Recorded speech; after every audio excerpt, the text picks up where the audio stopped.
MBAയുടെ executives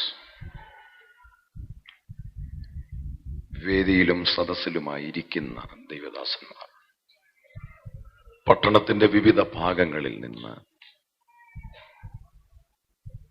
സന്നിഹിതരായിരിക്കുന്ന സ്നേഹസമ്പന്നരായ ദൈവമക്കൾ, ഏവർക്കും ക്രിസ്തുയേശുവിന്റെ നിസ്തുല്യ നാമത്തിൽ എന്റെ സന്ധ്യാവന്ദനം. ഇപ്രാവശ്യത്തെ MBAയുടെ കോൺഫറൻസിൽ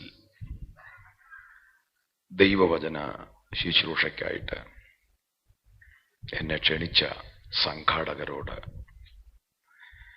എന്റെ പേര് നിർദ്ദേശിച്ച കർത്തൃദാസന്മാരോട്, ഇങ്ങനെ ഒരു അവസരമൊരുക്കിയ ബഹുമാന്യരായ പ്രിയപ്പെട്ടവരോട് ഹൃദയംഗമായി എനിക്കുള്ള നന്ദിയെ ഞാൻ അറിയിക്കുന്നു.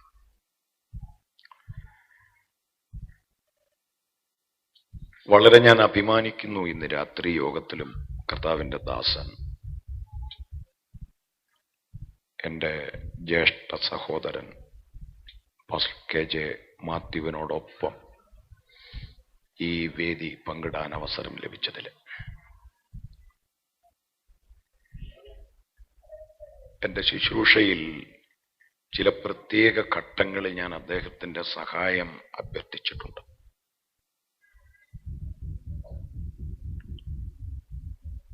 അദ്ദേഹം തിയോളജിയിൽ നല്ല ബിരുദമുള്ള ദൈവദാസനാണ്. എബ്രായ ഗ്രീക്ക് ഭാഷകൾ സാമാന്യം നന്നായി വേദപുസ്തക പഠനത്തിനായി വശത്താക്കിയിട്ടുള്ളയാളാണ്. അതുകൊണ്ട് തന്നെ ചില പ്രത്യേക ക്യാമ്പ് തീമുകൾ ഞാൻ അവതരിപ്പിക്കേണ്ടി വന്നിട്ടുള്ളപ്പോൾ ആ വിഷയങ്ങളുടെ ആഴമായ പഠനത്തിന് ഞാൻ അദ്ദേഹത്തെ വിളിച്ച് അപ്പോയിന്റ്മെന്റ് എടുത്തിട്ട് പുനലൂരുള്ള ബഥേൽ ലൈബ്രറി സന്ദർശിച്ച് അദ്ദേഹത്തോടൊപ്പം രാത്രിയിൽ ലൈബ്രറിയിൽ ഇരുന്ന് ആ ദൈവവചന ഭാഗം ഞാൻ ഹൃദിസ്ഥമാക്കിയിട്ടുണ്ട്. അങ്ങനെ എന്റെ ശുശ്രൂഷയിൽ ഞാൻ ചില പ്രത്യേക ഘട്ടങ്ങളിൽ ഞാൻ ആശ്രയിച്ചിട്ടുള്ള ഒരാളാണ് അദ്ദേഹം. അദ്ദേഹത്തെ ഓർത്ത് ഞാൻ വളരെ അഭിമാനത്തോടെ കർത്താവിനെ സ്തുതിക്കുന്നു. ഇന്ന് രാത്രി ദീർഘമായ ഒരു സമയം ഇനി നമ്മുടെ മുൻപിലില്ല.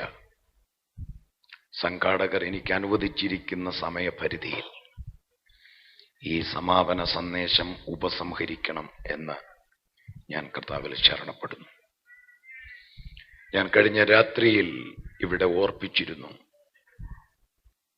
ഞാൻ ഈ സംസാരിച്ചു വരുന്ന സന്ദേശത്തിന്റെ തുടർച്ചയെന്ന പോലെ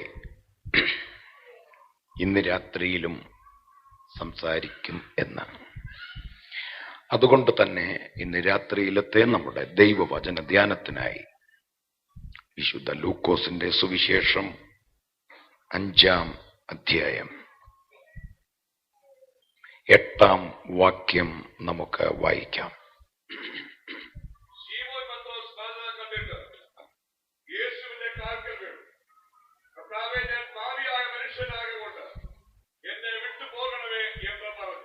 മതി.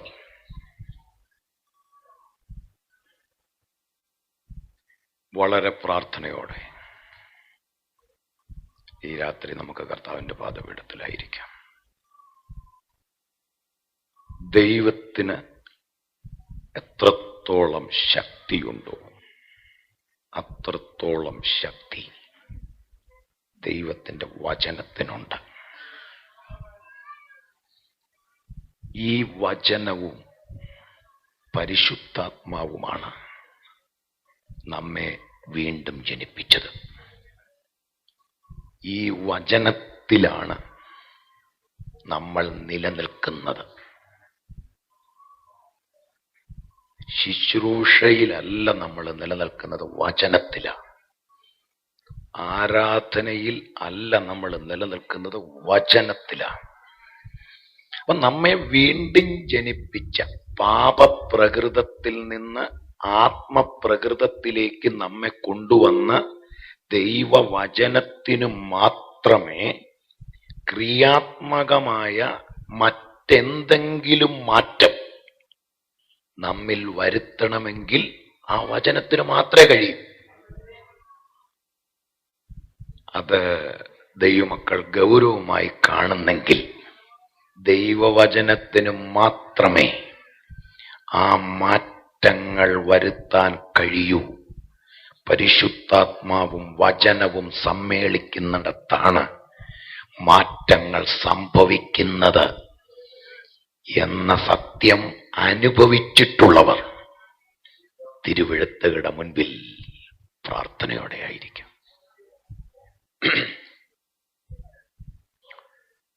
ശിമോൻ പത്രോസ് അത് കണ്ടിട്ട് എന്നാണ് വാക്യം.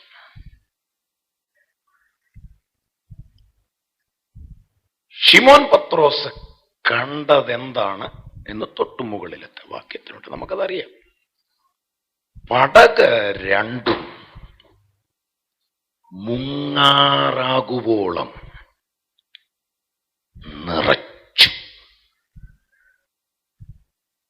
നിറഞ്ഞു എന്നല്ല, പടക് നിറച്ചു എന്നാണ്.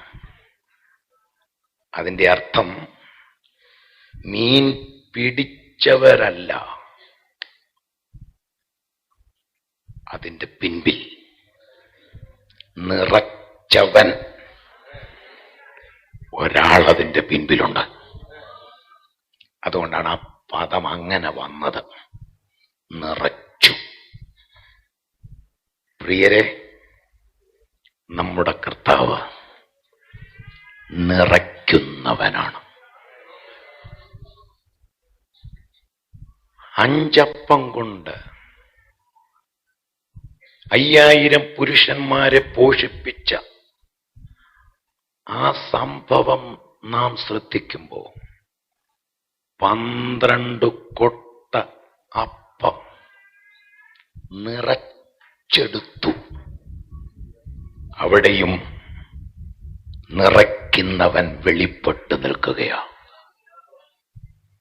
7 അപ്പവും കുറെ ചെറുമീനും കൊണ്ട് 4000 പേരെ പോഷിപ്പിക്കുമ്പോൾ 7 വട്ടി അപ്പം നിറച്ചെടുത്തു.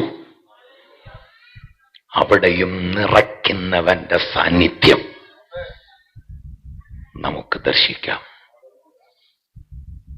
അപ്പോസ്തല പ്രവൃത്തികളുടെ പുസ്തകം 2-ാം അധ്യായം ആരംഭ വാക്കുകൾ ശ്രദ്ധിച്ചാൽ അവർ ഇരുന്നിരുന്ന വീട് മുഴുവനും നിറച്ചു. നിറയ്ക്കുന്നവനെ കുറിച്ച് എത്ര പറഞ്ഞാലും കൊതി തീരില്ല. എനിക്കുമിഷ്ടം ഈ നിറയ്ക്കുന്നവനെ കുറിച്ച് പറയുന്നതിനേക്കാൾ അവന്റെ മുമ്പിൽ കവണ്ണു വീണ് കിടന്ന് അവനെ ആരാധിക്കുന്നതാണ്. ഇന്ന് രാത്രി കുറവുകളുമായി മല്ലിട്ട നമ്മെ നിറവുകളിലേക്ക് നയിച്ച രക്ഷകന്റെ സാന്നിധ്യം ആത്മാവിൽ അനുഭവിക്കുന്ന ദൈവമക്കൾ ഇതിനകത്തിരിപ്പുണ്ടെങ്കിൽ തോന്നുന്നില്ലേ ഒരു നല്ല സ്തോത്രം ആ കർത്താവിന് പറയാൻ? ഞാൻ പറഞ്ഞിട്ടാരും ദൈവത്തെ ആരാധിക്കരുത്. നിറയ്ക്കുന്ന ഒരാൾ, നിറയ്ക്കുന്ന രക്ഷകൻ, വീണ്ടെടുപ്പുകാരൻ എനിക്ക് വേണ്ടി ജീവിക്കുന്നത് കൊണ്ടാ ഇന്നും ഈ പട്ടണത്തിൽ ഞാൻ നിലനിൽക്കുന്നതെന്ന് അഭിമാനത്തോടെ ആവേശത്തോടെ പറയുവാൻ കഴിയുന്ന ദൈവമക്കൾ ഇതിനകത്തുണ്ടതുകൊണ്ട് തന്നെ നമ്മുടെ അധരങ്ങൾ ചലിപ്പിച്ച് ഈ കർത്താവിനൊരു മഹത്വം കൊടുക്കുവാൻ എത്ര ദൈവമക്കളുടെ അന്തരാത്മാവിൽ ആവേശമുണ്ട്. ഈ രാത്രി നിറയ്ക്കുന്നവനെ അനുഭവിച്ച് തന്നെ മടങ്ങാം. പത്രോസ് അതു കണ്ടു എന്ന് പറയുന്നത് ഇതാ, പടക് രണ്ടും മുങ്ങാറാകുവോളം നിറച്ചത് കണ്ടു. അത് കണ്ടിട്ട്, ഒരു നിറവ് കണ്ടിട്ട്, പത്രോസിന്റെ മത്സ്യബന്ധന ജീവിതത്തിൽ ആയുസ്സിൽ അന്നുവരെ കണ്ടിട്ടില്ലാത്ത ഒരത്ഭുതം കണ്ടിട്ട്, ഒരനുഗ്രഹം കണ്ടിട്ട് പത്രോസ് പ്രതികരിച്ചതാണ് നമ്മുടെ ചിന്ത. പത്രോസ് പറയുക, കർത്താവേ, ഞാൻ പാപിയാണ്.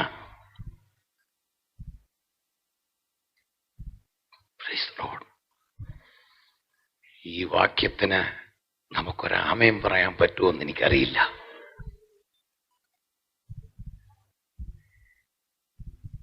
രണ്ട് പടകുകൾ നിറച്ചു എന്നുള്ള വാക്യം നമ്മൾ ശ്രദ്ധിക്കുമ്പോൾ അത് വളരെ ഗൗരവമായി നമ്മൾ കാണേണ്ട ഒരു കാര്യമാണ്.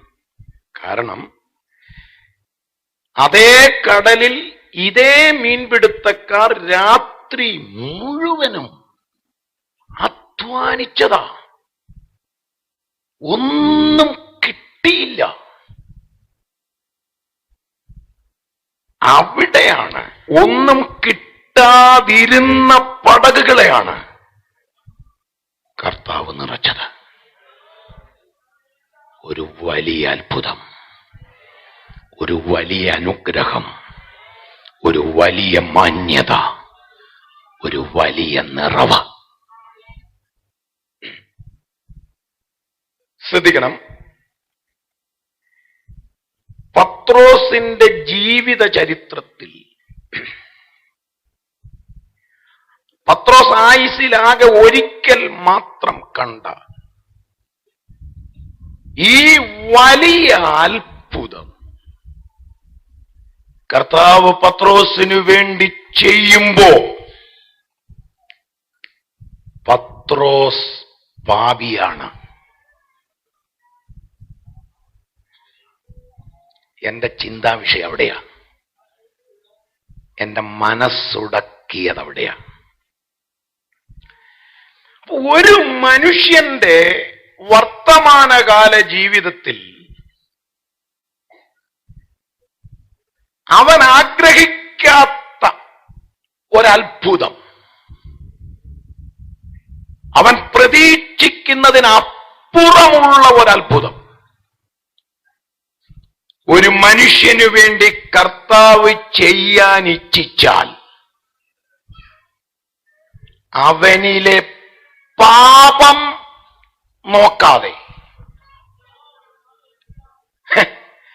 അവൻ പാപിയാണെന്നുള്ളത് മുഖവിലക്കെടുക്കാതെ ആ അത്ഭുതം കർത്താവ് ചെയ്യുന്നു. Price the Lord. ഇവിടെ നമ്മൾ ദൈവവചനം മാത്രമേ ധ്യാനിക്കുന്നുള്ളൂ, ചിന്തിക്കുന്നുള്ളൂ. ഇവിടെ നമ്മൾ അംഗീകരിക്കേണ്ട സത്യം എന്താണ്? ഭൗതിക തലത്തിൽ ഒരത്ഭുതം ഒരു വ്യക്തിയിൽ നടക്കുന്നതിന് ആ വ്യക്തിയിലെ പാപം തടസ്സമല്ല.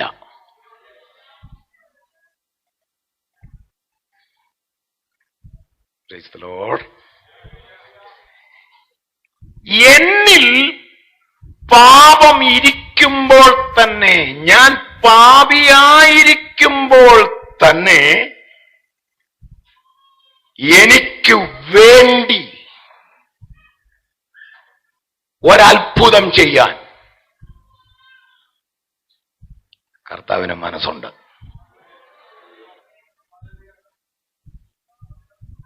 ഈ കർത്താവിനെ കുറിച്ച് അങ്ങനെ ആരും അധികം പ്രസംഗിക്കാറില്ല.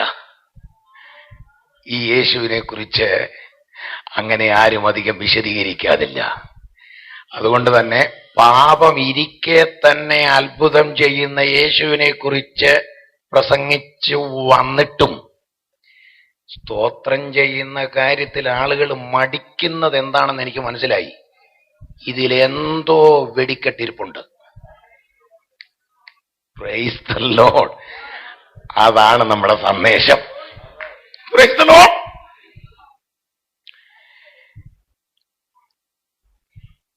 ഇത് സമ്മതിച്ചേ ഈ യാഥാർത്ഥ്യം നമ്മൾ തിരിച്ചറിഞ്ഞു എന്ന് ഞാൻ കരുതുന്നു.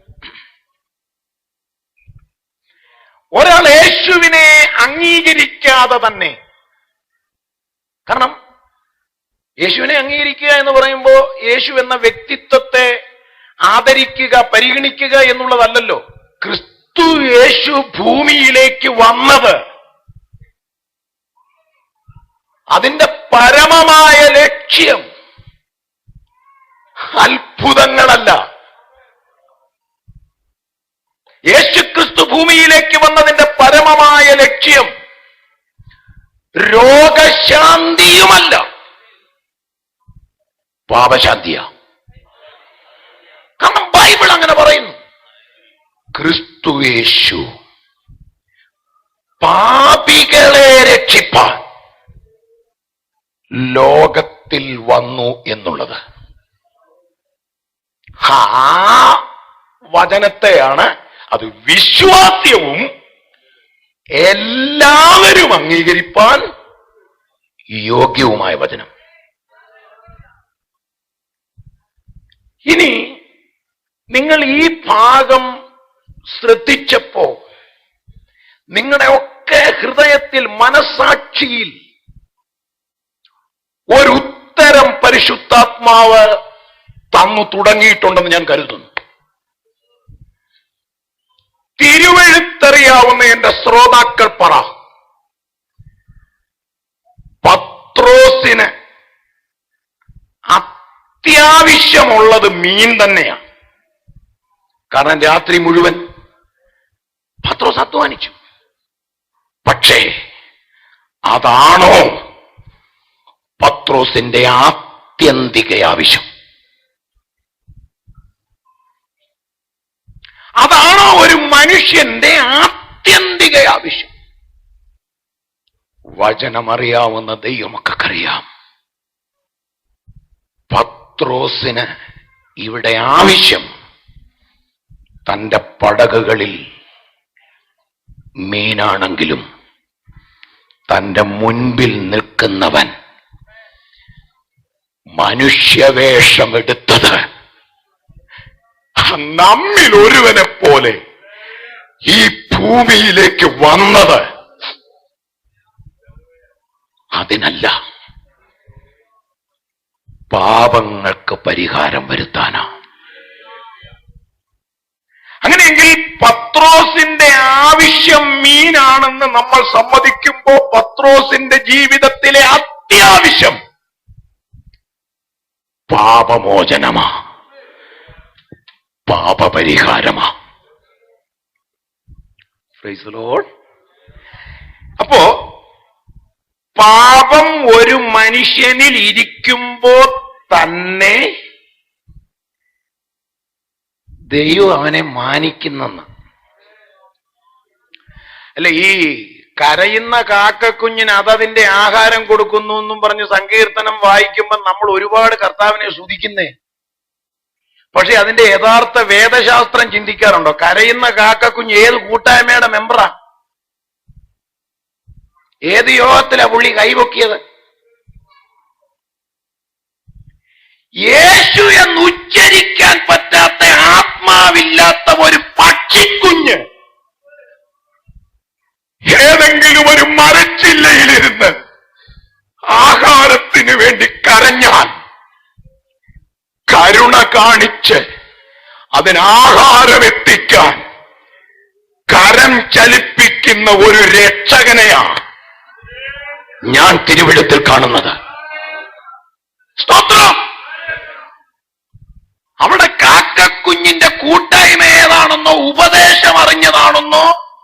യേശുവിനെ സ്വീകരിച്ചതാണെന്നോ ഒന്നും നോക്കിയല്ല അത് ചെയ്യുന്നത്.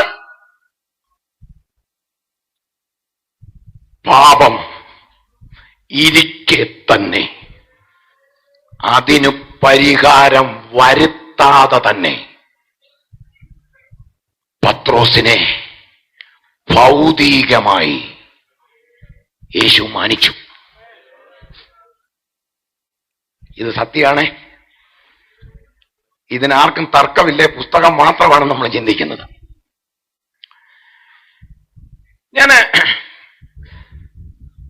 നമുക്കെല്ലാവർക്കും അറിയാം പ്രവാചകനായ യെശയ്യാവ് പറയുന്നു 6-ാം അധ്യായത്തിൽ, ഞാൻ ശുദ്ധിയില്ലാത്ത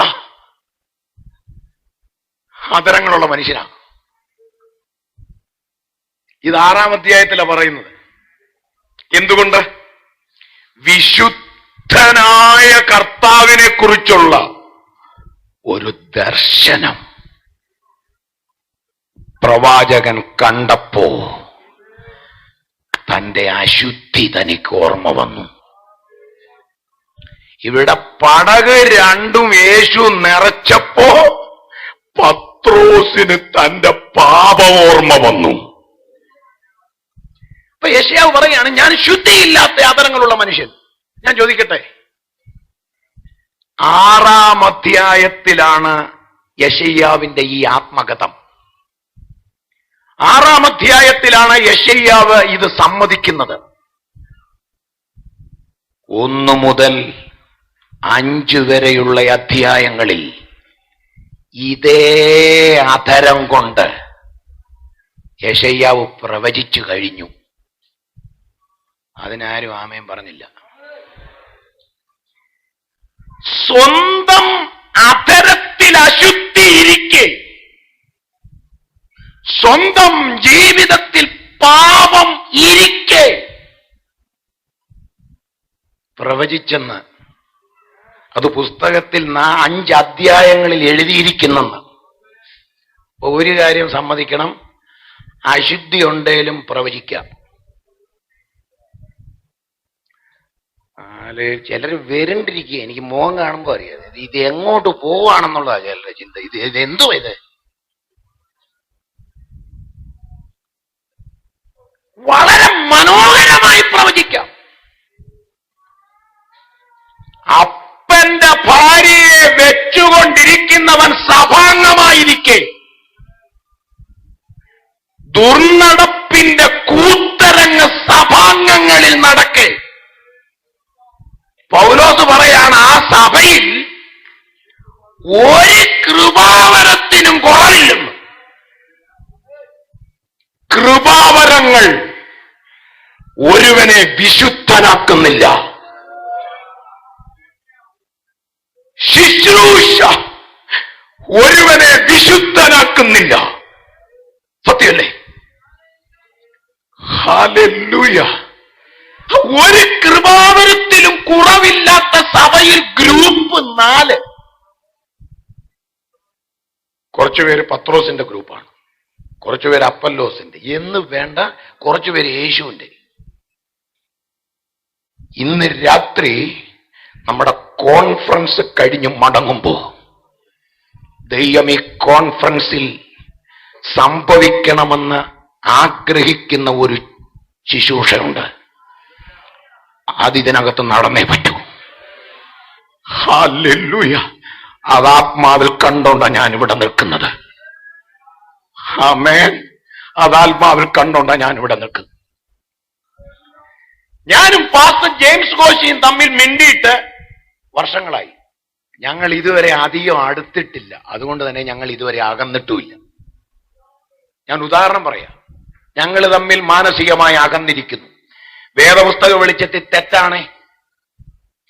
ഈ തെറ്റാ ബലഹീനത എന്നല്ല പറയണം, അത് പാപമാണ്. അത് ഏതുടുപ്പിട്ടവനകന്നിരുന്നാലും പാപം. ഹല്ലേലൂയ. പക്ഷെ ഞാനും ജെയിംസ് കോശിയും പുൾപിറ്റിൽ സ്പ്രിങ്ങേലാണ്. ഇതെവിടുന്ന് വരുന്നെന്ന് ഇപ്പം മനസ്സിലായോ? ആമേൻ. യെശയ്യാവിന്റെ ജീവിതത്തിൽ അശുദ്ധി ഇരിക്കെ തന്നെ യെശയ്യാവ് പ്രവചിക്കുകയാ. ഇന്ന് രാത്രി ദൈവാത്മാവ് പറയുന്നു, ശുദ്ധീകരണമില്ലാത്ത ശക്തീകരണം ഈ തലമുറയിൽ സഭയ്ക്കെതിരെ വെളിപ്പെട്ട് നിൽക്കുന്ന പാതാള ഗോപുരത്തിന്റെ തട്ടിപ്പ സഭയെ പണിയപ്പെടാൻ അനുവദിക്കാതെ, ആത്മാക്കളെ ശുദ്ധീകരണത്തിലേക്ക് വിടാതെ, ജനത്തെ കുറ്റബോധത്തിലേക്ക് നയിക്കാതെ, സകല അശുദ്ധിയും പാപവും ജീവിതത്തിൽ വെച്ചോണ്ട് പതിവ് പ്രോഗ്രാമുകൾ ഭംഗിയായി ചെയ്യുന്ന പരിപാടികൾ അവസാനിപ്പിച്ചിട്ട് അഗ്നിജ്വാലക്കൊത്ത കണ്ണുള്ളവന്റെ മുൻപിൽ ഇന്ന് രാത്രി സമ്മതിക്കണം, കത്തുന്ന യാഗപീഠത്തിൽ നിന്ന് ഒരു കനലിന്റെ ആവശ്യം എനിക്ക് ഉണ്ട് കർത്താവേ. ഒരു കനലിന്റെ ആവശ്യം എനിക്കുണ്ട്. ഞാൻ ആത്മാവിൽ ഇന്ന് രാത്രി വിളിച്ചു പറയുന്നു, ഇന്ന് രാത്രി നിങ്ങൾ നൃത്തം ചെയ്ത് ആരാധിക്കുന്നതിന് മുൻപ് ശുദ്ധീകരിക്കുന്ന ഒരു തീക്കനലിന്റെ ആവശ്യം ഇതിനകത്തിരിക്കുന്ന ചിലർക്കുണ്ട്. നിങ്ങൾ ആത്മാർത്ഥമായി ആഗ്രഹിക്കുമെങ്കിൽ കത്തുന്ന യാഗപീഠത്തിൽ നിന്ന് കൊടിലുകൊണ്ട് ആ കനലുമായി ദൂതൻ നിങ്ങളുടെ അടുക്കലേക്ക് വരും. അങ്ങനെയുള്ള ശുശ്രൂഷ പെന്തക്കോസ്ത് കോൺഫറൻസിൽ നടന്നാൽ സഭയുടെ ഉടമസ്ഥനായ കർത്താവ് പറയും, ഞാൻ ആശിക്കുന്നത്, ഞാൻ ഇച്ഛിക്കുന്നത്, ഞാൻ കൊതിച്ചത് നടന്നുകൊണ്ടിരിക്കുന്നു. ഇന്ന് രാത്രി ഹാബേലിന്റെ രക്തത്തെക്കാൾ ഗുണകരമായി സംസാരിക്കുന്ന ആമേൻ സകല പാപവും പോക്കി ശുദ്ധീകരിക്കുന്ന യേശു ക്രിസ്തുവിന്റെ രക്ഷണ്യ ശക്തി ഇതിനകത്തൊന്ന് വ്യാപരിക്കട്ടെ. ആ രക്തത്താലുള്ള ശുദ്ധീകരണം ഇതിനകത്ത് സംഭവിക്കട്ടെ. ഞാനിപ്പോൾ ഞാനിപ്പോൾ സംസാരിച്ച വചനം നിമിത്തം നിങ്ങൾ ശുദ്ധിയുള്ളവരായി. അപ്പം വചനം നമ്മെ ശുദ്ധീകരിക്കുന്നു, ആത്മാവ് നമ്മെ ശുദ്ധീകരിക്കുന്നു, രക്തം നമ്മെ ശുദ്ധീകരിക്കുന്നു. യേശുവിന്റെ രക്തവും ദൈവത്തിന്റെ വചനവും പരിശുദ്ധാത്മാവും. ഏത് പരിശുദ്ധാത്മാവ്? നമ്മെ തുള്ളിക്കുന്ന പരിശുദ്ധാത്മാവിനെ കുറിച്ച് മാത്രമേ നമുക്ക് അടുപ്പമുള്ളൂ. അല്ല, പാപബോധം വരുത്തുന്ന, പാപത്തെക്കുറിച്ചും നീതിയെക്കുറിച്ചും ബോധം വരുത്തുന്ന ആ ആത്മാവിന്റെ ശുശ്രൂഷ ഇതിനകത്ത് നടക്കട്ടെ. സ്തോത്രം. ഞാൻ വരാം, ആ ഭാഗത്തേക്ക് പെട്ടെന്ന് വരാം. പഴയ നിയമത്തിൽ ഒരു ഭാഗം ഞാൻ ഓർപ്പിക്കട്ടെ. നമുക്കെല്ലാവർക്കും അറിയാം, സരപ്തയിലെ വിധവ. ഞങ്ങളെ പോലെയുള്ള ഉപദേശിമാരെ ഉപവാസ പ്രാർത്ഥനയ്ക്ക് സാധാരണ കൈകാര്യം ചെയ്യുന്ന പഴയ നിയമത്തിലെ ഒരു സഹോദരിയ. സരപ്തയിലെ വിധവയും കൊണ്ട് ഒരു 3 ദിവസമൊക്കെ നിൽക്കാം. പിന്നെ ചിലര് 1 മാസമൊക്കെ നിൽക്കുമെന്നാ കേട്ടത്. അതിന് പ്രത്യേക കഴിവ് വേണം ചിലരെയും കൊണ്ട് നിൽക്കാൻ. പോട്ടെ എന്ന് പറഞ്ഞാൽ വിധവയെ കുറിച്ചൊക്കെ പറയുമ്പോൾ നമ്മുടെ മനസ്സിലൊരു പ്രത്യേക ആവേശം വരാറുണ്ടല്ലേ. എന്തോ ഒരു അത്ഭുതം അത് അവിടെ ചെയ്ത്. ആ അത്ഭുതം നിങ്ങളൊന്ന് ശ്രദ്ധിച്ചേ. ഒറ്റ അപ്പത്തിനുള്ള മാവേ ഉള്ളൂ, ആ അപ്പം ഉണ്ടാക്കാനുള്ള എണ്ണയും. അപ്പം കലത്തിനകത്ത് മാവുണ്ട്, ഭരണിക്കകത്ത് എണ്ണയുണ്ട്. പുതിയതായി ചാർജ് എടുത്ത ദൈവദാസൻ പറഞ്ഞു, അത് ആ അപ്പം ഇഞ്ഞു കൊണ്ടുവരാൻ പറഞ്ഞു. അതൊക്കെ എന്നാ ദൂതല്ലേ. അതിനോടൊക്കെ പ്രതികരിക്കണമെങ്കിൽ സാധാരണ കൃപ പോലെ. എനിക്ക് ആ തള്ളയെ ഭയങ്കര ഇഷ്ടമായിട്ടു. കാരണം വേറെ വല്ല തള്ളമാരും പറഞ്ഞാൽ പുള്ളി ഇങ്ങോട്ട് വന്നതേ ഉള്ളൂ, വന്നപ്പോഴേ കൊണ്ടുപോവാന്ന് പറയുന്നത്. അതുകൊണ്ടാ ഗുണം പിടിക്കാത്തത്. കിട്ടിയിട്ട് കൊടുക്കാനിരിക്കരുത്, കിട്ടുന്നതിൽ നിന്ന് കൊടുക്കണം. അതാണ് പ്രമാണം. എന്തായാലും നമുക്കറിയാം, ആ അപ്പം, ആ എണ്ണ കൊണ്ട് ആ അപ്പം ഉണ്ടാക്കി അത് ദൈവദാസന് കൊടുത്തു. പിന്നെ കലത്തിൽ നോക്കുമ്പോ മാവ് ഭരണിയിൽ നോക്കുമ്പോ പിന്നെയും എണ്ണ. കൊച്ചിനൊരപ്പം ഉണ്ടാക്കാൻ ആ ഒരപ്പത്തിനുള്ള മാവും കൂടെ എടുത്ത് കൊച്ചിനും കൂടെ ഒരു അപ്പം ഉണ്ടാക്കിയ തള്ള. നോക്കിയപ്പം പിന്നെയും മാവ്. നമ്മുടെയൊക്കെ ഭാഷ പറഞ്ഞാൽ കലത്തിനകത്ത് ഉറവ തുറന്നു. ഞാൻ ചിന്തിക്കായിരുന്നു, ഇന്നത്തെ കാലത്ത് നമ്മുടെ എങ്ങാനും വീട്ടിലാണ് ഇങ്ങനെ കലത്തിനകത്ത് മാവിന്റെ ഉറവയും ഭരണിക്കകത്ത് എണ്ണയുടെ ഉറവയെങ്കിൽ എന്നാ തിരക്കായിരിക്കും മാസികക്കാരുടെയൊക്കെ, അല്ലേ? എന്താ ഇവിടെ സംഭവിച്ചത്? അങ്ങനെ ഒരു ഗ്രൂപ്പ് ഉണ്ട് നമ്മുടെ ഇടയിൽ. സംഭവിച്ചത് എന്താണെന്ന് അതാ പുള്ളിക്ക് അതിന്റെ ക്രെഡിറ്റ് എടുക്കാൻ വേണ്ടിയാ. നിങ്ങൾ വന്നപ്പോ എന്തായിരുന്നു, ഇപ്പൊ എന്താ? യേശു പറഞ്ഞു നീ ഇതാരോടും പറയരുതെന്ന്. എന്തോ ചെയ്യും, പോട്ടെ. ചിലരങ്ങനെയും ജീവിക്കുന്നു. കാരണം ചിലരുടെ പബ്ലിസിറ്റി അവര് തന്നെയാണ്. വേറെ ആരും എഴുതുന്നുമില്ല, വേറെ ആരും വിളിക്കുന്നുമില്ല, പിന്നെ അവര് തന്നെ ഒരു പബ്ലിസിറ്റി. സത്യം പറഞ്ഞ ഇന്നത്തെ കാലത്ത് നമ്മുടെ എങ്ങനെ വീട്ടിലായി നടന്നെങ്കിൽ മാസികക്കകത്ത് എന്തോ ഫോട്ടോ ആയിരിക്കും.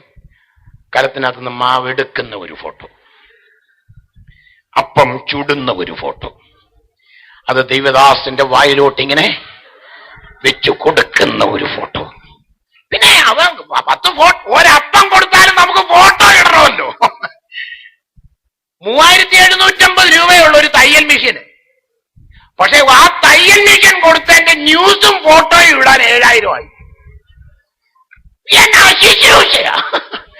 പാവപ്പെട്ടവരോട് ഭയങ്കര കരുണയുള്ള ഇതുപോലെ ഒരുപാട് സാധനങ്ങൾ നമ്മുടെ ഇടയിലുണ്ട്. ഞാൻ ചിന്തിക്കുന്നുണ്ട്, കർത്താവ് ഇങ്ങനെയുള്ളതിനെയൊക്കെ സ്വർഗരാജ്യത്തിൽ എവിടെ കൊണ്ടുപോയി ഇരുത്തും? അല്ല, കൊണ്ടുപോയിട്ട് വേണമല്ലോ ഇരുത്താൻ. ഹല്ലേലൂയ!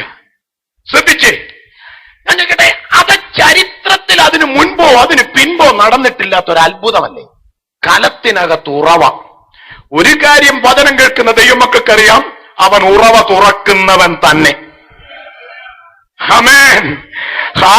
ഹാഗാറിന്റെ ആത്മീയ പശ്ചാത്തലവും വിശുദ്ധി ഒന്നും കണ്ടല്ല ഹാഗാറിന് വേണ്ടി വറ്റാത്ത ഉറവ ദൈവം തുറന്നത്. ഒരു മനുഷ്യന് ദാഹിക്കുന്നു എന്ന് ദൈവത്തിന് തോന്നിയാൽ അവന്റെ കൈപ്പണിയാണ് ആ മനുഷ്യനെങ്കിൽ കുലവും കുടുംബവും നോക്കാതെ, അവന്റെ ആത്മീയത നോക്കാതെ അവന്റെ ആവശ്യം പരിഗണിക്കുന്ന ഒരു ദൈവമാണ് നമ്മുടെ ദൈവം. സ്തോത്രം! ഈ വലിയ അത്ഭുതം ആ വീട്ടിൽ നടന്നു കഴിഞ്ഞപ്പോ കുഞ്ഞു മരിച്ചു. കുഞ്ഞിന്റെ മരണശേഷം ഈ വിധവ പറഞ്ഞ വാക്കുകൾ നിങ്ങൾ വായിച്ചിട്ടുണ്ടോ? എന്റെ പാപം ഓർപ്പിക്കേണ്ടതിനും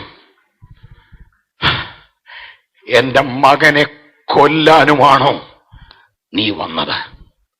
ശ്രദ്ധിച്ചേ, ചരിത്രത്തിൽ അതിനു മുമ്പും അതിന് പിമ്പും നടന്നിട്ടില്ലാത്ത ഒരു മഹാത്ഭുതം സരപ്തയിലെ വിധവയുടെ വീട്ടിൽ നടക്കുമ്പോ അവൾ പാപിയാണ്.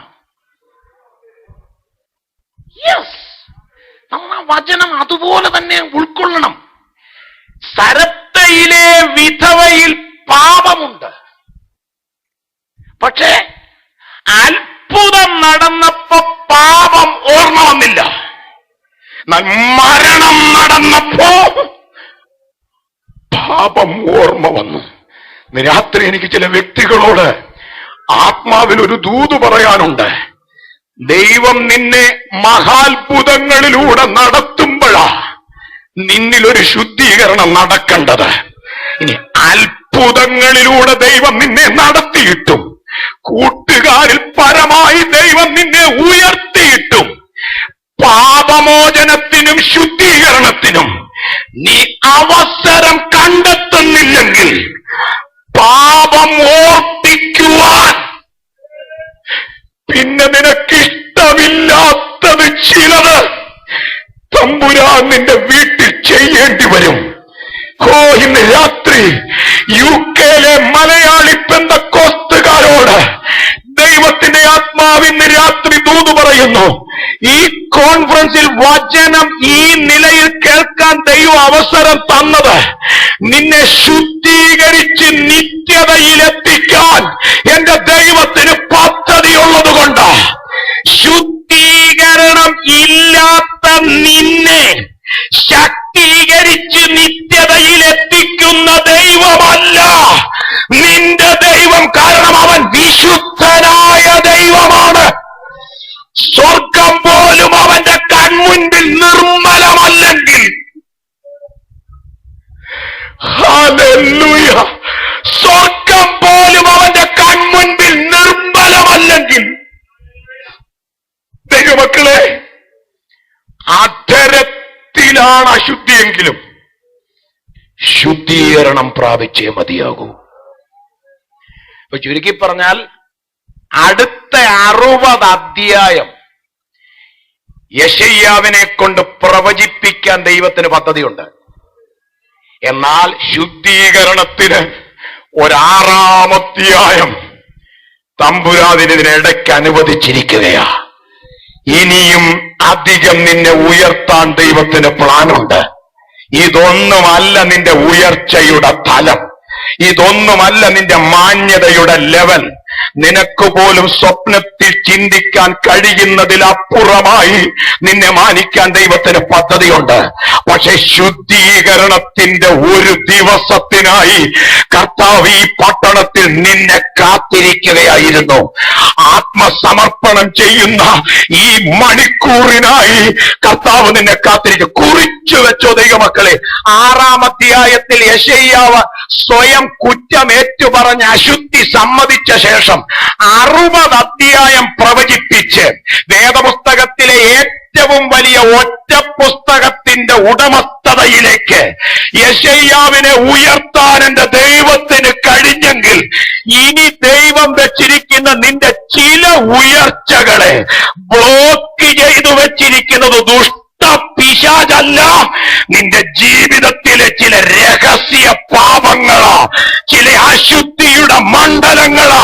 അതൊന്ന് തുറന്നു പറയാൻ തയ്യാറായാൽ അസൂയാവഹമായ ഉയർച്ചയിലേക്ക് ദൈവം നിന്റെ സഭയെ കൊണ്ടുവരാൻ പോകുന്നു.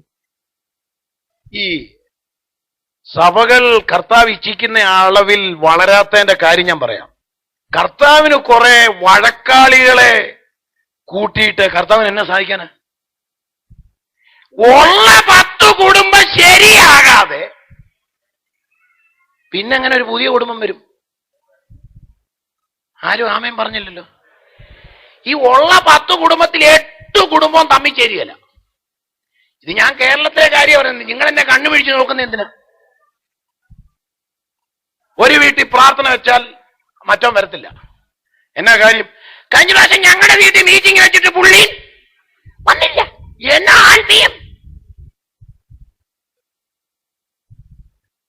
ചില വീട്ടിൽ പ്രാർത്ഥന വെച്ചാൽ ആഹാരം കഴിക്കാൻ നിൽക്കത്തില്ല. ഞാൻ കഴിഞ്ഞ ദിവസം ഓർപ്പിച്ച പോലെ മീറ്റിംഗ് ആശീർവാദം പറയുമ്പോഴേ അങ്ങ് പോവുക. പിന്നെ നമ്മുടെ തലയിലാണ് ഇതെല്ലാം വരുന്നേ. പിറ്റേ ആഴ്ച ഭവന സന്ദർശനം ചെല്ലുമ്പം മുഖം എല്ലാം കൂടെ ഒരു കൊട്ട കാണും. നമ്മളിതൊന്നും അറിയുന്നില്ല. നമ്മൾ കിട്ടിയതും വാരി തിന്നേച്ച് നമ്മൾ പോയി. ചെന്ന എന്നാ ഉണ്ട് വിശേഷം, പിള്ളേർ UK എന്നൊക്കെ വിളിക്കാറുണ്ടോ എന്നൊക്കെ ചോദിച്ച്, ഉണ്ട് കൃപയാണെല്ലാരും കഴിഞ്ഞ ദിവസം വിളിച്ചായിരുന്നു. എന്നാ ഭവ്യതയാന്നറിയോ? സൗമ്യത അങ്ങ് ഒഴുകുക. എന്നാ മുഖത്തിനൊരു സന്തോഷം. എന്നാ ഇനിയിപ്പോ അങ്ങോട്ട് വരണമെന്ന് പോലും ഇല്ല. എന്നാ കാര്യം അല്ല. പാസ്റ്റർക്കറിയാവോ, കുഞ്ഞോൻ ബ്രദർ ഞങ്ങളുടെ വീട്ടിൽ മീറ്റിംഗ് വെച്ചാൽ അവർ കുടുംബമായിട്ട് ഒരു വക കഴിക്കാതെ പോയി. ഞങ്ങൾ ഈ അങ്ങോട്ട് വരണമെന്ന് തന്നെ ഇല്ല. ഇതൊക്കെ എങ്ങനെ പാസ്റ്റർമാർ കൈകാര്യം ചെയ്യും? ഇനി കഴിക്കാതെ പോയ കുഞ്ഞുവൻ ബ്രദറിന്റെ വീട്ടിലേക്ക് നമ്മൾ പിന്നെ രണ്ടാമത് പോകുന്നത്. കാരണം ഇത് നമ്മൾ കൈകാര്യം ചെയ്യണമല്ലോ ഞായറാഴ്ചക്ക് മുമ്പ്. കാരണം ഞായറാഴ്ച തിരുവത്താഴം വെച്ചിരിക്കുക. പിന്നെ ഇതൊന്നും പരിചയിച്ചില്ലേലും ഉണ്ടല്ലോ, തിരുവത്താഴം വരുമ്പോഴത്തേന് എന്നാ ആശ്രയമാണെന്നറിയാവൂ. കുഞ്ഞാടേ, അവനെ അങ്ങനെ വിളിപ്പിക്കരുത്. അല്ലേ കുശുമ്പല്ലേ മനസ്സിലിരിക്കുന്ന അവൻ കുഞ്ഞാടിനെ വിളിക്കാമോ? അറുക്കുവാൻ കൊണ്ടുപോകുന്ന കുഞ്ഞാടിന് എന്ന് പറഞ്ഞാൽ എന്തോ വേണേലും ചെയ്തോ, എന്ന് പറഞ്ഞ് ഏൽപ്പിച്ചു കൊടുത്ത കുഞ്ഞാടിനെയാ ഈ ചെയ്ത് ചെയ്തവൻ വിളിക്കുന്നു. നമ്മൾ കുഞ്ഞോമ്പറന്റെ വീട്ടിൽ ചെന്ന് എന്നാ അവിടെ എന്നാ ഉണ്ട് വിശേഷം, സുഖമായിരിക്കുന്നു. പെട്ടെന്ന് ചാടി കയറി ചോദിക്കരുത്. എല്ലാം റൗണ്ട് ചെയ്ത് പല കാര്യങ്ങൾ ചോദിച്ച ശേഷം ലാസ്റ്റേ ചോദിക്കാൻ, മീറ്റിംഗ് കഴിഞ്ഞ് കണ്ടില്ലല്ലോ, പെട്ടെന്ന് അങ്ങ് പോയോ? സന്ധ്യ ആയപ്പോഴേ ഗ്യാസ് അങ്ങോട്ട് കയറിയിട്ടെ. ഇനി നിങ്ങൾ ശ്രദ്ധിച്ചേ, ഈ 2 കേസും പരിഹരിക്കപ്പെട്ടില്ലെങ്കിൽ ഞായറാഴ്ച തിരുവത്താഴം എടുക്കും.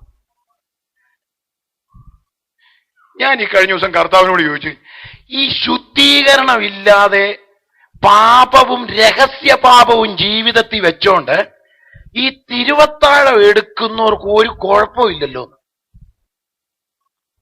അപ്പൊ നമ്മൾ പിന്നെ ശിക്ഷാവധി ഉണ്ടാവുമെന്നൊക്കെ കീറില്ല എന്തിനാ? എന്റെ സംശയങ്ങൾ ഞാൻ കർത്താവിനോട് ചോദിക്കുക. പിന്നെ തൽക്കാലം ഞാൻ ആശ്വസിച്ചൊരു കാര്യം പറയും, ഈ തൂക്കിക്കൊല്ലാൻ വിധിച്ചു കഴിഞ്ഞാൽ പിന്നെ ശിക്ഷയില്ല. ഹല്ലേലൂയ.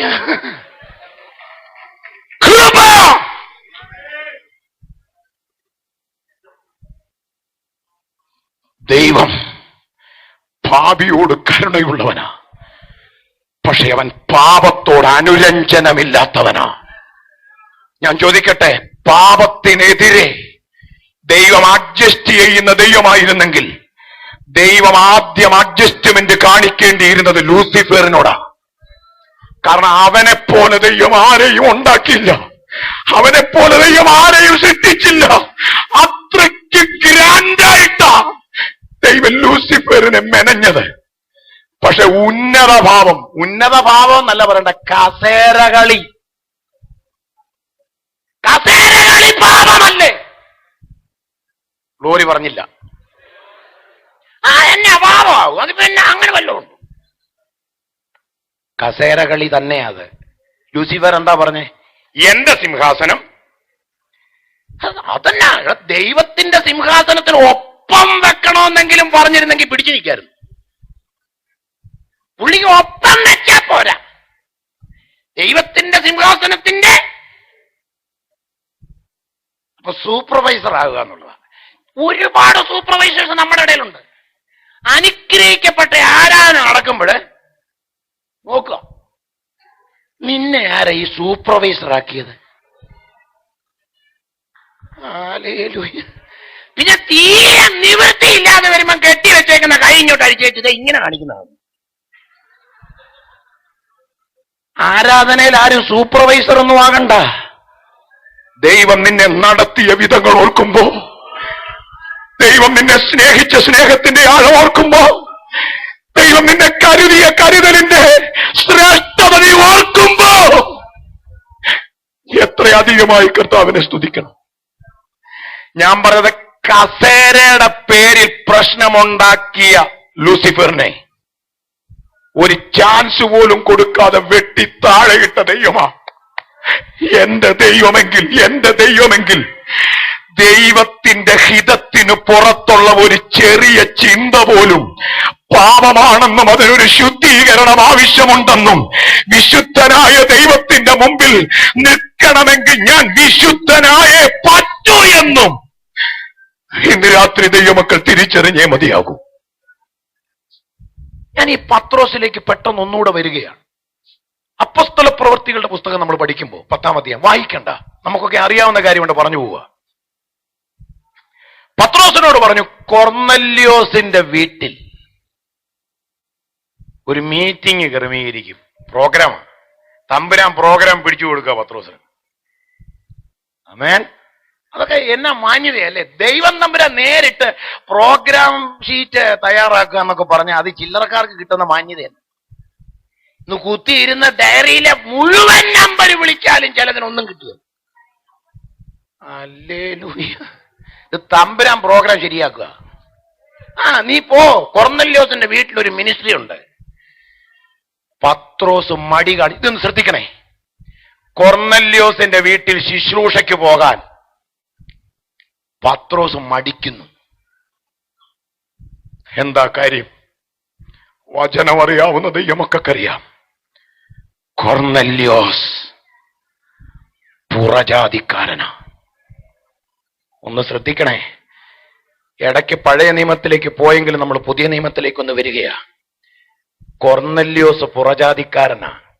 കൊർന്നല്യോസിന്റെ വീട്ടിൽ മീറ്റിങ്ങിന് പോകാൻ പത്രോസ് മടി കാണിക്കുന്നതിന്റെ കാര്യം, പത്രോസ് യഹൂദൻ, കൊർന്നല്യോസ് പുറജാതിക്കാരൻ. ആമേൻ. വേദപുസ്തകം നമ്മൾ പഠിച്ചാൽ, ഇത് നമ്മുടെ ഇടയിലുള്ള ഒരു വ്യാപാരം, ശ്രദ്ധിക്കണം.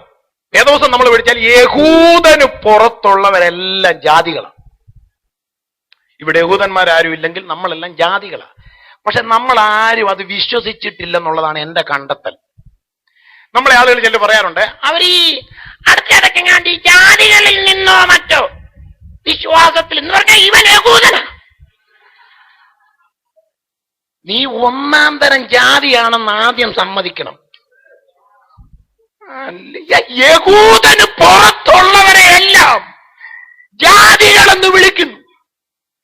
അപ്പൊ കൊർന്നല്യോസിന്റെ വീട്ടിൽ പത്രോസ് പോകാൻ മടിക്കുന്നതിന്റെ കാരണം എന്നാ? വർഗീയത. ഞാനിതിന് ഇടയ്ക്കിരുന്നപ്പം പലപ്പോഴും പല കാര്യങ്ങൾ സംശയം ചോദിക്കാറുള്ളത് പോലെ വർഷങ്ങൾക്ക് ശേഷം ഞാൻ ഇവിടെ നിന്നുണ്ട് കെ ജെ മാധു സാറോട് ഞാൻ ചോദിച്ചു. എന്റെ മനസ്സിൽ ഞാൻ ചിന്തിച്ചപ്പോ, സാറേ, വർഗീയതയെ കുറിച്ച് സാറിന്റെ അഭിപ്രായം? പുതിയ നിയമത്തിലെ ഏറ്റവും വലിയ പാപങ്ങളിലൊന്ന് വിഭാഗീയതയും വർഗീയതയും. ശ്രദ്ധിക്കണം. UK-യിലെ മലയാളി പെന്തക്കോസ്ത് സമൂഹം ഇങ്ങനെ ഒരു സമ്മേളനത്തിന് ഇന്ന് രാത്രി ഒരുമിച്ച് കൂടിയിരിക്കുമ്പോ ദൈവത്തിന്റെ ആത്മാവിന് പറയാനുള്ളത് ഒരുപക്ഷെ നാളെ പറയാൻ അവസരം കിട്ടിയില്ലെന്ന് വരും. ഇന്ന് രാത്രി തുറന്നു പറയുകയാ. വിഭാഗീയത പാപമാണ്. ഗ്രൂപ്പുകൾ പാപമാണ്. വർഗീയത പാപമാണ്. സ്തോത്രം. എനിക്ക് സങ്കടം തോന്നി. കേരളത്തിൽ വർഗീയതയുടെ പേരിൽ തന്നെ ഡിവിഷൻ വെച്ച് സഭകളുണ്ടാക്കി. പിശാചത്ര മിടുക്കൻ. ആരും ദൈവത്തെ സ്തുതിച്ചില്ല. ഞാൻ ചോദിക്കട്ടെ, വർഗീയത പാപമാണെങ്കിൽ കുത്തിയിരുന്ന് പാപം ചെയ്യുകയല്ലേ ഇന്നത്തെ ആത്മീയ നേതൃത്വം? ഇന്നത്തെ ആത്മീയർ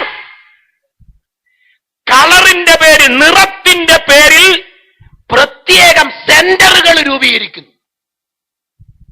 അതെ, ഞങ്ങളുടെ സെന്ററിൽ 12 വേലസ്ഥലം മതി, ബാക്കി 8 എണ്ണം കുഞ്ഞപ്പന് കൊടുത്തേരെ. എന്റെ കാര്യം എന്നാ? കുഞ്ഞപ്പൻ മറ്റേതാ, നീ പാതിയാ. ഓ, അതെ, ഇവിടെ ഇരിക്കുന്ന ആരും അത് സമ്മതിക്കുന്നില്ല. ഇവിടെയാണ് വിടുതൽ വേണ്ടത്. ആമേൻ. നമ്മുടെ ആളുകൾക്ക് വേറെ സന്തോഷം വരണമെങ്കിൽ ഈസ്റ്റ് ഹാം ഭാഗത്തായി ഒരു 4 ബെഡ്റൂമും 2 കാർ പോർച്ചുമുള്ള വീട് ഞാൻ കാണുന്നു എന്നൊക്കെ പറഞ്ഞ കസേര തള്ളിയിട്ട് ആളുകൾ ഗ്ലോറി പറയും. ഇവിടെ വീടുറപ്പിക്കലല്ല ദൈവസഭയെക്കുറിച്ചുള്ള കർത്താവിന്റെ പദ്ധതി. നിനക്കായി ഒരു വീട് കർത്താവ് ഒരുക്കുന്നു. ഞാൻ വിശുദ്ധനാകയാൽ നിങ്ങളും വിശുദ്ധരായിരിക്കും. യഹൂദന്റെ വീട്ടിൽ നിന്ന് വെള്ളം കുടിക്കൂ, അറിയാമല്ലോ. ശമരിയ സ്ത്രീ യേശുവിനോട് വെള്ളം ചോദിച്ചപ്പോ, യേശു ശമരിയ സ്ത്രീയോട് വെള്ളം ചോദിച്ചപ്പോ ശമരിയ സ്ത്രീ തന്നെ പറഞ്ഞെന്തോ? നീ ഒരു യഹൂദനായിരിക്കെ എന്നോട് കുടിപ്പാൻ ചോദിക്കണം. അപ്പൊ നിങ്ങൾ ശ്രദ്ധിച്ചേ, ദാഹിച്ചാൽ ഇതുങ്ങൾ അങ്ങോട്ടും ഇങ്ങോട്ടും വെള്ളം കൊടുക്കുകയില്ല. മാത്രം. അപ്പൊ അങ്ങോട്ടും ഇങ്ങോട്ടും വെള്ളം കൊടുക്കാത്ത ഈ ടീം രണ്ടും കൂടെ ഒരു കിണറിന്റെ അടുത്താ നിപ്പ്. മനസ്സിലായില്ല ചിലർക്ക്. തമ്മി കണ്ടാ മിണ്ടാത്തത് ഒരു ഹാളിലായിരിപ്പെന്ന്, പിന്നെ ഒരപ്പം തിന്നുകയാണെന്ന്, എലി വിഷം തിന്നുന്ന പോലെ. ഹല്ലേലൂയ. ഇത് കൃപായുഗമാണെങ്കിലും ഞാൻ എന്റെ കർത്താവിനോട് പ്രാർത്ഥിക്കുന്നു, വിശുദ്ധിയായ ഭയങ്കരനായ എന്റെ കർത്താവ് നമ്മുടെ സഭായോഗങ്ങളിൽ കരിന്തിരി കത്തിക്കുന്ന കത്രികയുമായി ആ മഹാപുരോഹിതന്റെ വേഷത്തിൽ അവനൊന്ന് വെളിപ്പെട്ടിരുന്നെങ്കിൽ, ഹല്ലേലൂയ, ആത്മാവിൽ കത്തി ജ്വലിക്കാൻ കഴിയാതെ, ശോഭിക്കാൻ കഴിയാതെ, ദൈവസഭയിൽ അതിശക്തമായ വിടുതലിന്റെ ശുശ്രൂഷകൾ വെളിപ്പെടാൻ കഴിയാതെ മറഞ്ഞിരിക്കുന്ന പാപങ്ങളെ, വിഭാഗീയതകളെ, ഗ്രൂപ്പുകളെ ഇന്ന് രാത്രി പരിശുദ്ധാത്മാവ് തൊടുന്നു. നിങ്ങൾ ശ്രദ്ധിച്ചേ, ശബരിയ സ്ത്രീ പറഞ്ഞു ഞങ്ങളുടെ പിതാക്കന്മാർ ആ മലയിൽ ആരാധിക്കുന്നു. അപ്പോ ഇവർക്ക് രണ്ടു കൂട്ടർക്കും ആരാധനാ സ്ഥലമുണ്ട്, പക്ഷെ വെള്ളം കൊടുക്കത്തില്ല അങ്ങോട്ടും ഇങ്ങോട്ടും. ഈ മുക്കിന് മാറി അങ്ങ് കൂടുമല്ലോ. ഇവിടെ ഉണ്ടോന്ന് എനിക്കറിയത്തില്ല, നാട്ടിൽ ഇതേ ഉള്ളൂ. ഒരു കാര്യം ദൈവാത്മാവ് ഞാൻ ഇന്ന് രാത്രി വിളിച്ചു പറയാം. ഒരുമിച്ച് നിൽക്കുന്ന ദൈവജനത്തെ ആര് ഭിന്നിപ്പിച്ചാലും ആ വ്യക്തിയെ നിയന്ത്രിക്കുന്നത് പരിശുദ്ധാത്മാവല്ല. കാരണം പരിശുദ്ധാത്മാവിന്റെ പണി ഭിന്നിപ്പിക്കലല്ല, ഒന്നിപ്പിക്കല. നമ്മുടെ ഈ കോൺഫറൻസ് കൊണ്ട് ഒരുമിച്ച് നിൽക്കാൻ പറ്റാത്ത 10 പേർ ഒന്ന് ഒരുമിച്ച് നിൽക്കാൻ തീരുമാനമെടുത്താൽ സ്വർഗം ഇന്ന് രാത്രി സന്തോഷിക്കും. തമ്മിൽ ചേരാതെ വിഭാഗീയതയും വർഗീയതയും അനൈക്യവും ജീവിതത്തിൽ വെച്ചേച്ച് ആത്മീയം അഭിനയിക്കല്ലേ ദൈവമക്കളെ. ഹല്ലേലൂയ. എനിക്ക് സങ്കടം തോന്നി. പത്രോസിനെ കർത്താവ് വിട്ടില്ല. വർഗീയത പാപമല്ലായിരുന്നെങ്കിൽ കർത്താവ് അങ്ങനെ കൈകാര്യം ചെയ്യില്ല. ശ്രദ്ധിച്ചോ, പത്രോസിനൊരു ദർശനം കൊടുത്തു.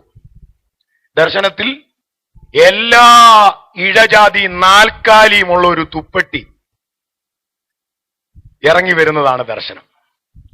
എനിക്കൊന്ന്, ഞാൻ പ്രയർ ഗാർഡൻ ചർച്ചിലാണെന്ന് പറഞ്ഞില്ല, കഴിഞ്ഞ പ്രാവശ്യം വന്നപ്പം സഭയുടെ പ്രാർത്ഥനയാൽ സംഭവിക്കുന്ന അത്ഭുതങ്ങളെ കുറിച്ച് പറഞ്ഞു വന്നപ്പോൾ ഞാനത് സൂചിപ്പിച്ചോന്ന് എനിക്കറിയില്ല. എനിക്ക് ഇന്നും അത്ഭുതം തോന്നുന്നൊരു കാര്യമുണ്ട് ആ ദർശനത്തിൽ. കാരണം ഒരു തുപ്പട്ടിക്കകത്ത് 4 മൂലം കെട്ടിയ ഒരു പെട്ടിക്കകത്ത് എല്ലാ നാൽക്കാലിയും ഉണ്ടെന്ന്. എങ്ങനെ ഒരു പെട്ടിക്കകത്ത് ഈ നാൽക്കാലി എല്ലാം കൂടെ ഒതുങ്ങി? അതൊന്നും ചിന്തിച്ച് വിഷമിക്കാതിരിക്കുന്ന നല്ലത്. പിന്നെ തൽക്കാലം ആശ്വസിക്കാൻ ഒരു ചിന്ത പറയാം. ഏതൊതുങ്ങാത്തതും പെട്ടിക്കകത്ത് കയറുമ്പോ ഒതുങ്ങും.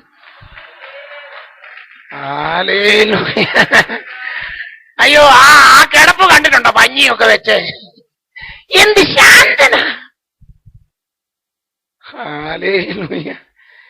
ഇനി പത്രോസിനോട് കർത്താവ് പറഞ്ഞതെന്താ? പത്രോസേ, എഴുന്നേറ്റ് അറത്ത് തിന്നുക. പത്രോസിനെ പണിയ കേട്ടോ. ദേ, അന്താരാഷ്ട്ര ശുശ്രൂഷയുള്ളവനെ പണിയുന്നെന്ന്. അതൊക്കെയാ എന്നെ കർത്താവ് തൊട്ട മേഖല. പത്രോസ് മരിച്ചവരെ ഉയർപ്പിക്കും. പിന്നെ എന്നാ ശുശ്രൂഷ, ഭയങ്കര ശുശ്രൂഷയാ. കുശുമ്പ് കളഞ്ഞിട്ടില്ല. ഗ്ലോറി പറഞ്ഞില്ലല്ലോ ആരും. തമ്പുരാൻ വിടത്തില്ലെന്ന് നേരത്തെ പറഞ്ഞ് ഞാൻ ആവർത്തിക്കുന്നു. വർഗീയതയും വിഭാഗീയതയും പാപമാണെങ്കിൽ, അത് തെറ്റാണെങ്കിൽ തെറ്റല്ലേ? ആമേൻ. ക്രൂശിന്റെ സത്യം എന്താ? അവൻ ക്രൂശിൽ ഇരുപക്ഷത്തെയും, അതാ ക്രൂശ്, ആമേൻ, ഒന്നാക്കുന്ന ശുശ്രൂഷയാ ക്രൂശിന്റെ ശുശ്രൂഷ. അതാ ക്രിസ്തു ക്രൂശിൽ നിവർത്തിച്ചത്. ക്രിസ്തുവിന്റെ ക്രൂശിൽ പക്ഷങ്ങളില്ല, അവിടെ ഗ്രൂപ്പുകളിൽ. അവൻ ഇരുപക്ഷത്തെയും ഒന്നാക്കി. അപ്പോ ഇരുപക്ഷത്തെയും ഒന്നാക്കി എന്നുള്ള സുവിശേഷമാണ് പത്രോസ് പ്രസംഗിക്കുന്നത്. പക്ഷെ പത്രോസിന് പക്ഷമുണ്ട്. ആമേൻ. സമ്മതിക്കോ? എന്ന് പറഞ്ഞ ഇച്ചിരി ഭാഷാശൈലി ഉള്ളവനും സഭാകമ്പം ഇല്ലാത്തവനും ഇച്ചിരി ആരോഗ്യമുള്ളവനും അക്ഷരാഭ്യാസം ഉള്ളവനും പ്രസംഗിക്കാനാണോ വഞ്ഞം? ജീവിക്കാൻ ഒരല്പം ബുദ്ധിമുട്ടാ. ഇരുപക്ഷത്തെയും ഒന്നാക്കി എന്നുള്ള സുവിശേഷം പ്രസംഗിക്കുന്ന പത്രോസിൽ പക്ഷം, പത്രോസിൽ വിഭാഗീയത. കർത്താവ് വിട്ടില്ല. കിടക്കപ്പായ കിടത്തി ദർശനം കാണിക്കുക. പത്രോസിനോട് പറഞ്ഞു, എഴുന്നേറ്റ് അറുത്ത് തിന്നുക. പത്രോസ് പറഞ്ഞു, ഞങ്ങൾ യഹൂദന്മാരാ. തമ്പുരാനോട് വർഗീയത പറയുക. ഞങ്ങൾ കുടുംബത്തിൽ പറഞ്ഞവരാണ്. ഇവൻ ആരാ മോനല്ലേ? മാറ്റം സംഭവിച്ചേ മതിയാകൂ. മുകളിലത്തെ തട്ടു മുതൽ താഴത്തെ തട്ടുവരെ ഒരാഴമായ ശുദ്ധീകരണം നടന്നേ മതിയാകൂ. ഞങ്ങൾ മലിനമായത് തിന്നിട്ടില്ലെന്ന് പത്രോസ് പറയാൻ കാരണം ഞാൻ കരുതുന്നത്, ആ പെട്ടിയുടെ ഫ്രണ്ടിൽ പത്രോസിന് കാണത്തക്ക നിലയിൽ കർത്താവ് സെറ്റ് ചെയ്ത് വെച്ചിരിക്കുന്നത് പന്നിയെ ആയിരിക്കാനാണ് സാധ്യത. കാരണം യഹൂദന് പന്നി നിഷിദ്ധമാണ്. യഹൂദൻ പന്നിയെ തിന്നത്തില്ല. അതുകൊണ്ട് തന്നെ പെട്ടിയുടെ ഫ്രണ്ടിൽ കർത്താവ് പന്നിയെ ഫിറ്റ് ചെയ്തു. അതാ പത്രോസ് കണ്ടപ്പോ പറഞ്ഞ, ഞങ്ങൾ യഹൂദന്മാരാ, മലിനമായതൊന്നും. പക്ഷെ ദൈവം പറഞ്ഞത് എന്താ? ദൈവം ശുദ്ധീകരിച്ചതിനെ. അപ്പൊ സത്യത്തിൽ അവിടെ കർത്താവ് എന്താ ചെയ്തേ?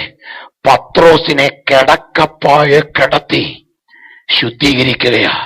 കാരണം കർത്താവ് ഇരിക്കുന്ന ഇടത്ത് നിങ്ങളെയും ഇരുത്തുമെന്ന മുഖത്തു നോക്കി പറഞ്ഞത്, അവൻ ഇരിക്കുന്നിടത്ത് അത്ഭുത ശുശ്രൂഷയുള്ള ഒരുവൻ ഇരിക്കണമെങ്കിലും അവൻ ശുദ്ധീകരണം പ്രാപിച്ചേ മതിയാകൂ. ശുശ്രൂഷയുടെ പേരിൽ ഒരു ആനുകൂല്യമോ ആത്മീയ ജീവിതത്തിന്റെ പഴക്കത്തിന്റെ പേരിൽ ഒരു പരിഗണനയോ സ്വർഗമാർക്കും നൽകത്തില്ല.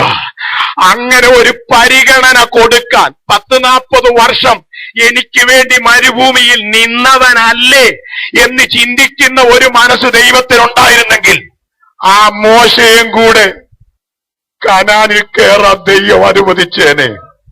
പക്ഷെ മലയുടെ മുകളിൽ കയറ്റി നിർത്തിയിട്ട് ചെവിയിൽ തമ്പുരാൻ പറഞ്ഞു, നീ അവിടെ കാലുകുത്താൻ പാടില്ല, നീ അവിടെ കാലുകുത്താൻ പാടില്ല.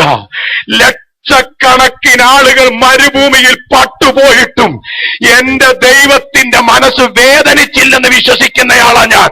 കാരണം എന്റെ ദൈവത്തിന് തന്റെ വിശുദ്ധിയിൽ നിന്ന് താഴേക്കിറങ്ങി വന്ന് ഒരു അഡ്ജസ്റ്റ്മെന്റ് ചെയ്യാൻ പറ്റത്തില്ല പ്രിയരെ.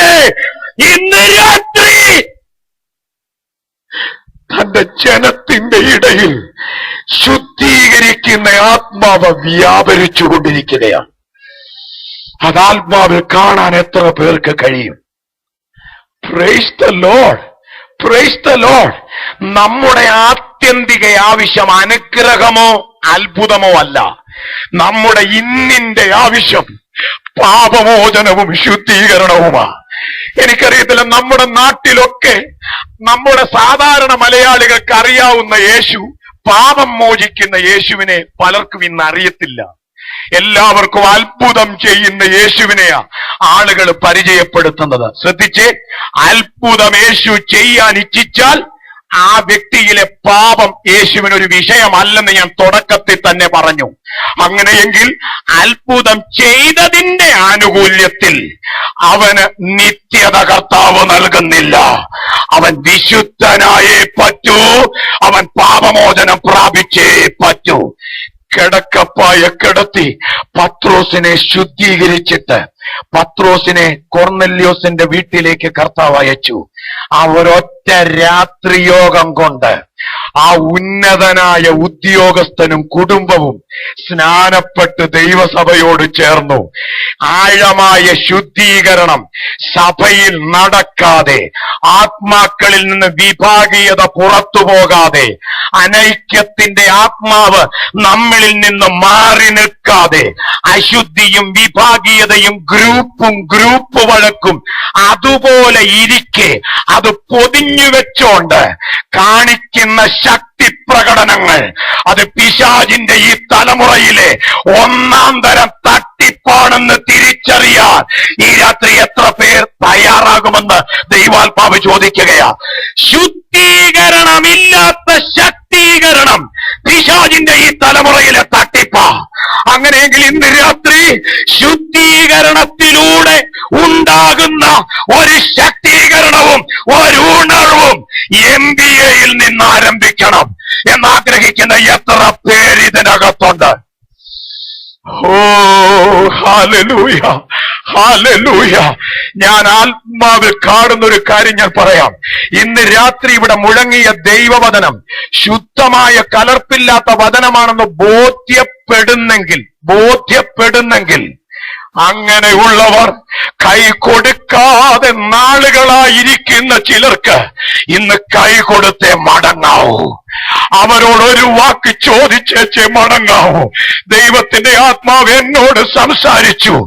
എന്നിലെ വിഭാഗീയത പാപമാണ്, എന്നിലെ വർഗീയത തെറ്റാണ്, അത്ഭുതങ്ങളോ അനുഗ്രഹങ്ങളോ അല്ല. ഇന്ന് എനിക്കാവശ്യം ഒരു ശുദ്ധീകരണമാണ്. യെശയ്യാവിന് ആവശ്യം ശുദ്ധീകരിക്കുന്ന ഒരു തീക്കനലാണ്. പത്രോസിന് ആവശ്യം ശുദ്ധീകരിക്കുന്നവർ യേശുവിനെയാണ്. ഹല്ലേലൂയ. ഇന്ന് രാത്രി എന്റെ കർത്താവ് അത് ചെയ്യണമെന്ന് ഇച്ഛിക്കുന്ന എത്ര പേര് ഇതിനകത്തിരിപ്പുണ്ട്? ഓ ഹല്ലേലൂയ. യെരൂശലേം ദൈവാലയത്തിനകത്തെ കച്ചവടക്കാരെ കണ്ടപ്പോ അവരെ ഒരു സൈറ്റിലോട്ട് ഒതുക്കി ഇരുത്തിയേച്ച് 7 ദിവസത്തെ ഉപവാസം വെച്ച ആളല്ല നമ്മുടെ കർത്താവ് കേട്ടോ.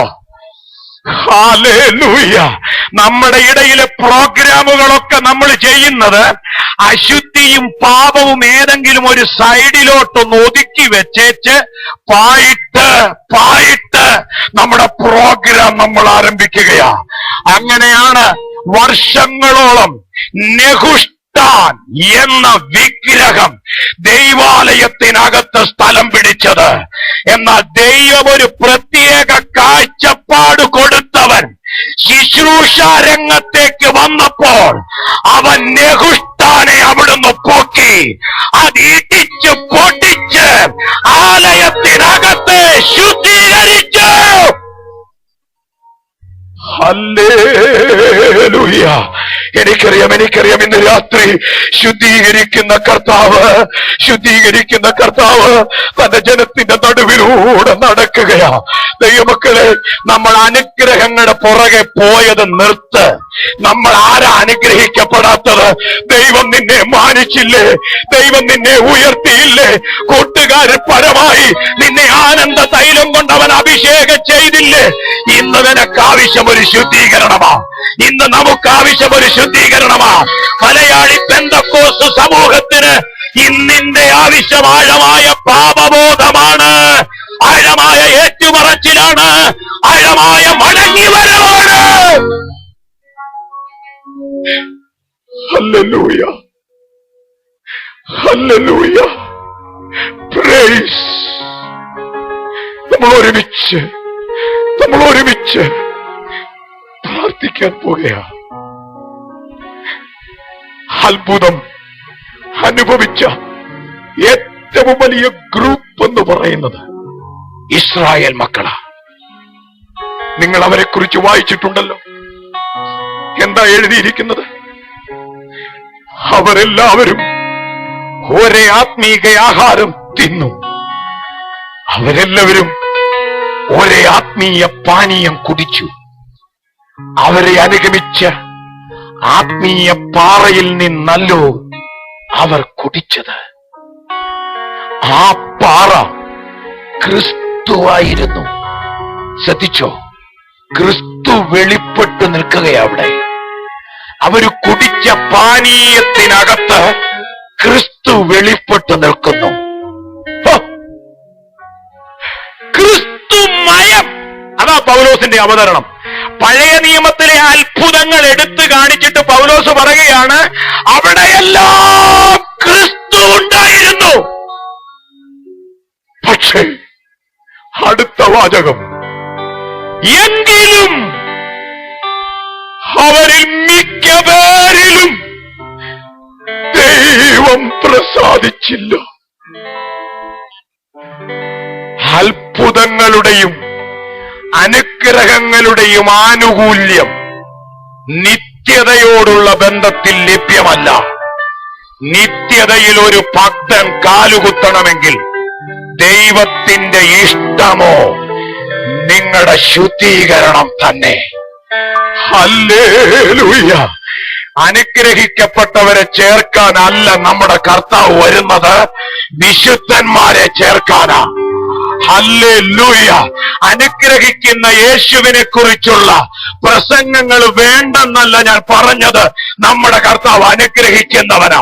എന്നാൽ അതിലെ പഴയ നിയമ പുതിയ നിയമ ചിന്താഗതി ഞാൻ ദൈവമക്കളെ ഓർപ്പിച്ചത്, അനുഗ്രഹത്തിന് പലപ്പോഴും വ്യവസ്ഥകൾ ബാധകമല്ല, എന്നാൽ നിത്യതയ്ക്ക് വ്യവസ്ഥയുണ്ട്. നിത്യതയ്ക്ക് വ്യവസ്ഥയുണ്ട്. നീ UK-യിലെ നമ്പർ 1 സമ്പന്നനാകുന്നതിന് ദൈവമെതിരല്ല, ഒരിക്കലും ദൈവമെതിരല്ല. ദൈവം അതിന് വേണമെങ്കിൽ എല്ലാ ഒത്താശകളും നിനക്ക് ചെയ്തെന്ന് വരാം. പക്ഷേ അത് ആത്മീയത ബലി കഴിച്ചിട്ടാവരുത്, നിന്റെ വിശുദ്ധി നഷ്ടപ്പെടുത്തിയിട്ടാവരുത്, ഒരു കൃത്രിമം കാണിച്ചിട്ടാവരുത്, ഒരു ഡേറ്റ് തിരുത്തിയിട്ടാവരുത്, ഒരു ഡേറ്റ് ഓഫ് ബർത്ത് തിരുത്തിയിട്ടാവരുത്. വ്യവസ്ഥകളിലൂടെ നിനക്ക് മുമ്പോട്ട് പോകാം. കാരണം നമ്മുടെ ദൈവം വിശുദ്ധനായ ദൈവമാണ്. ഹല്ലേലൂയ.